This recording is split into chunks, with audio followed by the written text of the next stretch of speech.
Peygamber Huda sallallahu aleyhi ve sellem Mekke'de davet verip ketdi.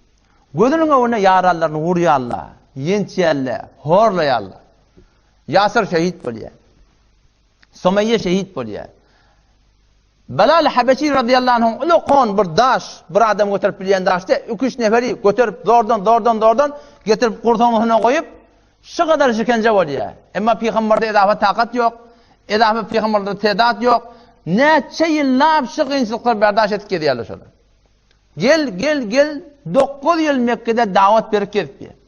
10-njy yıl davet berip beren wagtlaryna Ebu Talib Velewinke iman getirmese de beter bir hoşkalp insanı diye Peygamber Aleyhisselam'ın bilece ağası şona diye kömekçi var diye Peygamber'e kömekçi olurdu diye. O vaktiki 10-njy yıl bolanın Salih'in besette Peygamber Aleyhisselam'ın ağası da dünyadan gitti. İnne haki kafirlara önküden beter muğiyet geldi diye Peygamber Aleyhisselam'a da beter ilet vermektedir.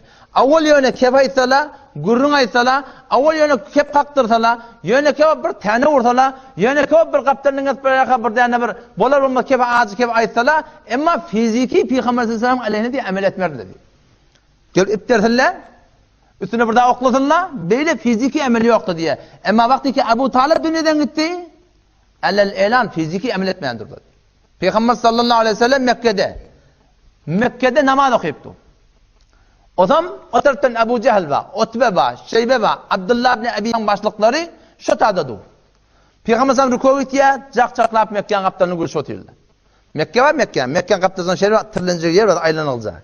Şu tadı kafirlan vaktinde şolun celesahaye siyasi ve içtimainin mekanı çıkıyor. Darun Nedve diyorlar. Şu tadı hay cak-caklap gülüp durlar, Peygamber'e namaz okuyuptu kaptanlar. Sondan birden Ebu Cehil etti ya, şu kaptanlar birden diyor ölüp yatıyor. Kim şunu gidip getirir, karnını şunun üstüne koysun dedi. Peygamber'in üstüne. Ödüne birazcık bahse var şunu. Kıssa ve dahsan ne? Bolup geçen bir hakikat şey. Peygamber'in ayeti "Uditu fillah ma lem yu'ta bihi ahad." Men şu kadar Allah'ın onunla idiyet görülüm. Hiç kim men yalak idiyet görün nedir?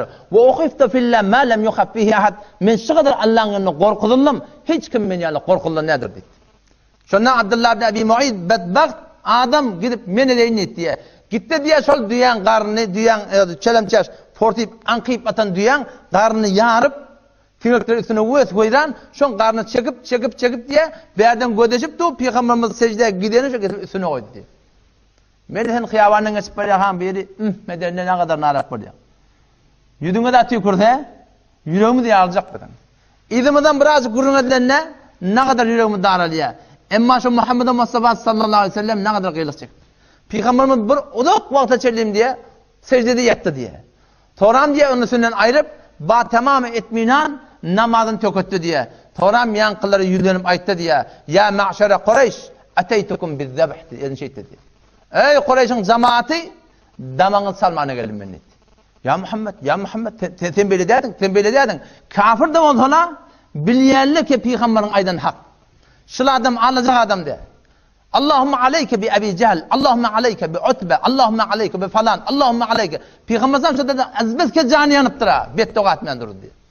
Yok hem Peygamber rahmet, umumen hayır doğa edip yani taifin grubuna gelir. Ama bir vaktlar bulup da canı yakıptırlar. Rabbi rivayet etti ya, şu 7 nefere Peygamber doğa etti diye. Ben şoları gördüm Cengi Bedir'de, şun hemmeti diye portu etmeden matluk gördüm diye. Hemmeti öldürülü şey dedi.